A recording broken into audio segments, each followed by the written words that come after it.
Hello viewers, notebook ice के daily quiz programme में आज की पहली खबर है। हाल ही में केरल के अलापुझा जिले में एक लड़के की निग्रेलिया फाउलेरी के कारण होने वाले दुर्लभ संक्रमण से मृत्यु हो गई। निग्रेलिया फाउलेरी है ए, मस्तिष्क खाने वाले अमीबा के कारण होने वाला एक दुर्लभ संक्रमण, बी, मीठे जल निकायों में पाया जाने वाला एक प्रकार का वायरस, सी, दूषित भोजन के माध्यम से फैलने वाला एक जीवाणु संक्रमण, अथवा डी, श्वसन प्रणाली को प्रभावित करने वाला एक कवक रोग। तो आपको बताना है इनमें से कौन सा विकल्प सही है। तो इसका सही उत्तर है ऑप्शन ए।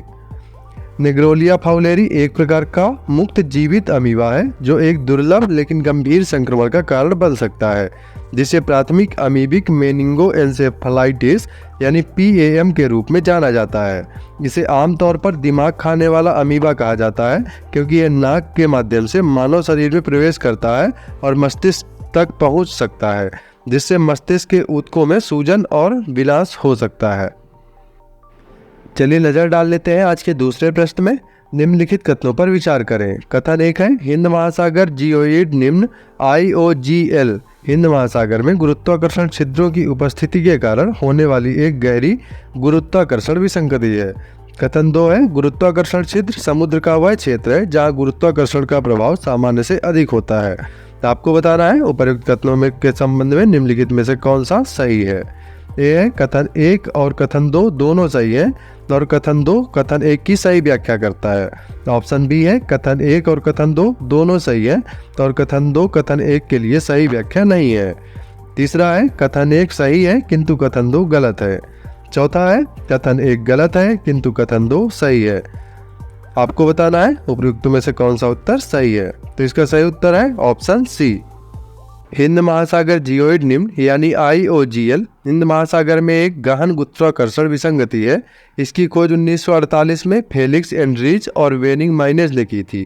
यह भारत के दक्षिणी सिरे से लगभग 1200 किलोमीटर दक्षिण पश्चिम में 3 मिलियन वर्ग किलोमीटर में फैला है। अनुमान है कि 20 मिलियन वर्ष पहले गठित IOGL ने टेथिस सागर के स्लैब शामिल है, जो एक खोया हुआ समुद्र है जो पृथ्वी में डूबा है। अतः कथन एक सही है। गुरुत्वाकर्षण छिद्र समुद्र का वह क्षेत्र है जहाँ गुरुत्वाकर्षण का प्रभाव सामान्य से कम होता है, इसलिए कथन दो गलत है।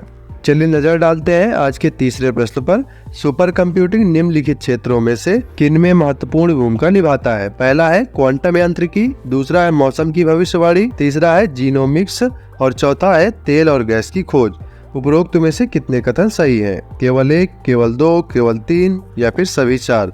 तो आपका सही उत्तर है ऑप्शन डी। सुपर कंप्यूटिंग, जिसमें उन्नत कंप्यूटिंग प्रौद्योगिकियों और उच्च प्रदर्शन कंप्यूटिंग सिस्टम का उपयोग शामिल है, विभिन्न क्षेत्रों में महत्वपूर्ण भूमिका निभाता है, जिनमें शामिल है क्वांटम यांत्रिकी, मौसम की भविष्यवाणी, तेल एवं गैस अन्वेषण, जीनोमिक्स, दवाओं की खोज, वैज्ञानिक अनुसंधान, मौसम की भविष्यवाणी, खगोल भौतिकी और ब्रह्मांड विज्ञान, कंप्यूटेशनल बायोलॉजी, ऊर्जा और पर्यावरण विज्ञान, एरोस्पेस और इंजीनियरिंग, वित्तीय मानक स्थापित करना, आर्टिफिशियल इंटेलिजेंस और मशीन लर्निंग। चलिए नजर डाल लेते हैं आज के चौथे प्रश्न पर।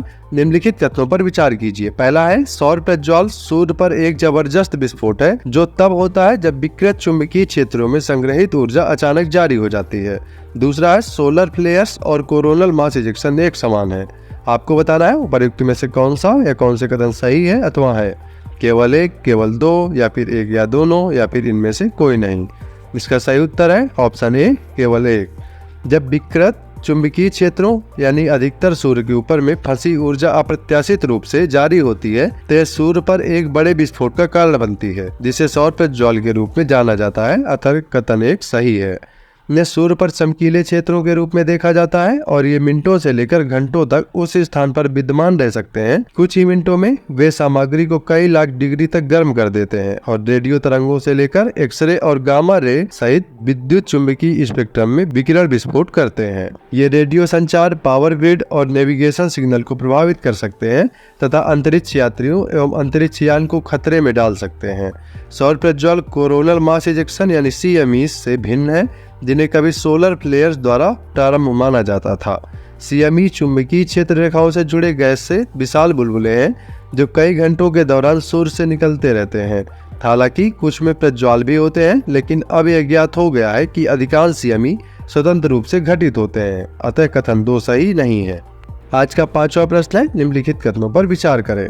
कथन 1 है, किसान संकट सूचकांक एक प्रारंभिक चेतावनी प्रणाली है जिसे केंद्रीय शुष्क भूमि कृषि अनुसंधान संस्थान यानी क्रीडा द्वारा विकसित किया जा रहा है।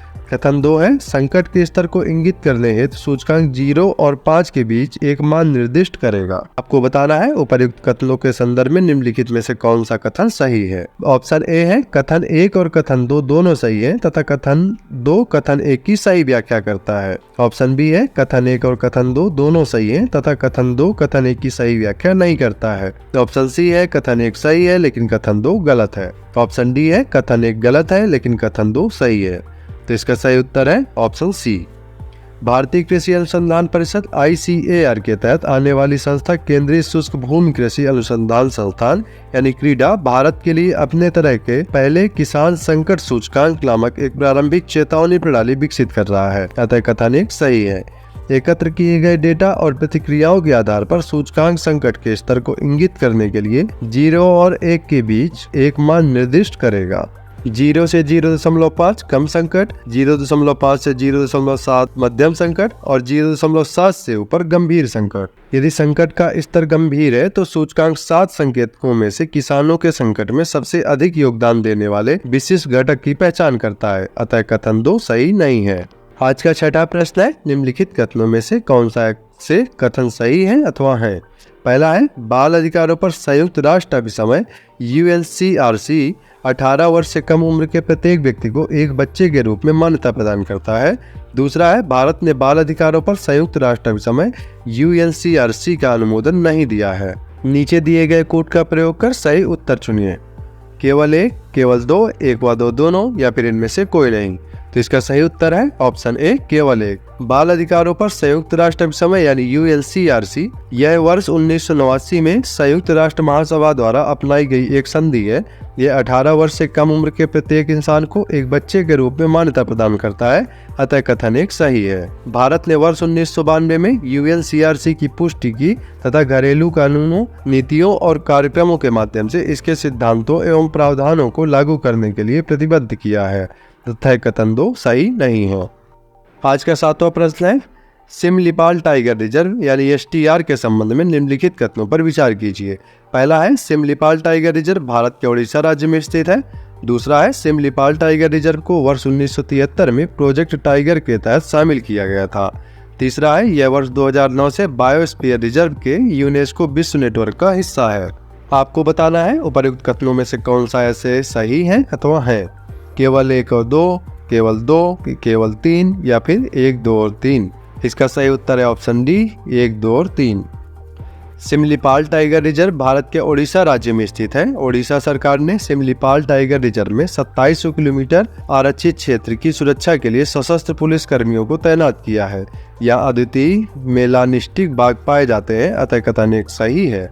सिमलीपाल टाइगर रिजर्व को औपचारिक रूप से वर्ष 1956 में एक बाघ अभ्यारण्य नामित किया गया था और वर्ष 1973 में प्रोजेक्ट टाइगर के तहत शामिल किया गया था। अतः कथन 2 सही है।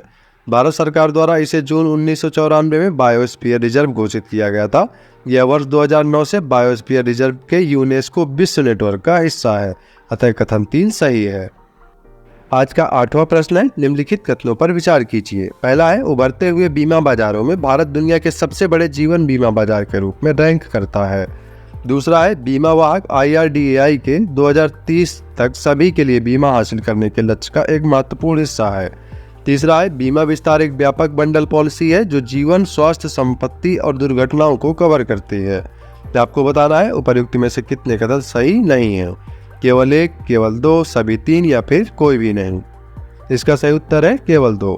भारतीय बीमा विनियामक और विकास प्राधिकरण यानी IRDAI ने 2047 तक सभी के लिए अपने विजन इंश्योरेंस के हिस्से के रूप में भारत में बीमा पैठ बढ़ाने के लिए प्रत्येक बीमाकर्ता को राज्यों और केंद्र शासित प्रदेशों को आवंटित किया है। उभरते हुए बीमा बाजारों में भारत 5वें सबसे बड़े जीवन बीमा बाजार के रूप में रैंक करता है, जो 32 से 34% की दर से बढ़ रहा है। बीमा वाहक IRDAI के 2047 तक सभी के लिए बीमा हासिल करने के लक्ष्य का एक महत्वपूर्ण हिस्सा है। यह प्रत्येक ग्राम पंचायत, भारत में स्थानीय स्वशासन संस्थान तक पहुंचकर बीमाकर्ताओं के लिए अंतिम मील संपर्क के रूप में काम करेगा। ये ग्राम सभा स्तर पर कार्यरत एक महिला केंद्रित कार्यबल है। ये व्यापक बीमा विशेष रूप से बीमा विस्तार के लाभों के बारे में महिलाओं को शिक्षित करेंगे और समझाएंगे। इसके फायदों को देखते हुए बीमा वाहक महिलाओं को सशक्त बनाते हैं और उनकी वित्तीय सुरक्षा को बढ़ाते हैं। अतः कथन 1 और 2 सही नहीं है। बीमा विस्तार एक व्यापक बंडल पॉलिसी है जो जीवन, स्वास्थ्य, संपत्ति और दुर्घटनाओं को कवर करती है। यह प्रत्येक जोखिम श्रेणी के लिए परिभाषित लाभ प्रदान करता है। सर्वेक्षकों के बिना त्वरित दावा भुगतान सुनिश्चित करता है। अतः कथन 3 सही है। चलिए नजर डाल लेते हैं आज के 9वें प्रश्न में। भारत में महिला का चुनावी प्रतिनिधित्व के संदर्भ में निम्नलिखित में से कौन सा ऐसे कथन सही नहीं है?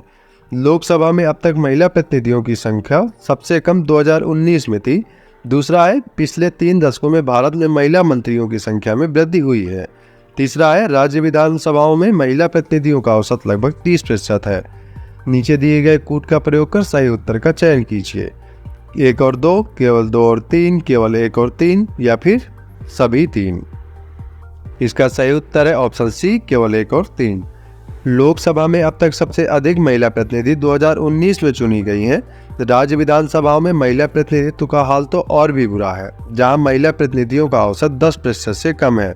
भारत में महिला मंत्रियों की संख्या में भी समय के साथ वृद्धि हुई है, लेकिन यह अनुपात भी उनके पुरुष समकक्षों की तुलना में काफी कम है। चलिए नजर डाल लेते हैं आज के आखिरी प्रश्न में। भौगोलिक क्षेत्रों, राजनीतिक और आर्थिक समूहों, मुख्यालयों और सदस्य देशों के निम्नलिखित युग्मों पर विचार कीजिए। पहला कॉलम है क्षेत्र अथवा समूह सदस्य का, दूसरा कॉलम है देश अथवा मुख्यालय का। पहला है स्कैंडिनेवियाई देश स्वीडन, दूसरा है नॉर्डिक देश जर्मनी, तीसरा है बाल्टिक देश लातविया और चौथा आर्थिक सहयोग और विकास संगठन यानी OECD ब्रसेल्स। ऊपर दिए गए जोड़े में कितने जोड़े सही सुमेलित? केवल 1 जोड़ी, केवल 2 जोड़ी, केवल 3 जोड़ी या फिर सभी 4 जोड़ी? तो इसका सही उत्तर है ऑप्शन बी, केवल 2 जोड़ी। स्कैंडिनेवियाई क्षेत्र आमतौर पर इसमें 3 देश होते हैं, डेनमार्क, नॉर्वे और स्वीडन, लेकिन कई विद्वान डेनमार्क को बाहर कर देते हैं और फिनलैंड को स्कैंडिनेवियाई प्रायद्वीप के हिस्से के रूप में शामिल करते हैं। नॉर्डिक क्षेत्र, इसमें डेनमार्क, फिनलैंड, आइसलैंड, नॉर्वे और स्वीडन शामिल हैं, जो फरो आइसलैंड और ग्रीनलैंड के स्वायत्त क्षेत्र हैं। बाल्टिक राज्यों में लातविया, लिथुआनिया, एस्टोनिया शामिल हैं, जो बाल्टिक सागर के पड़ोस के 3 देश हैं।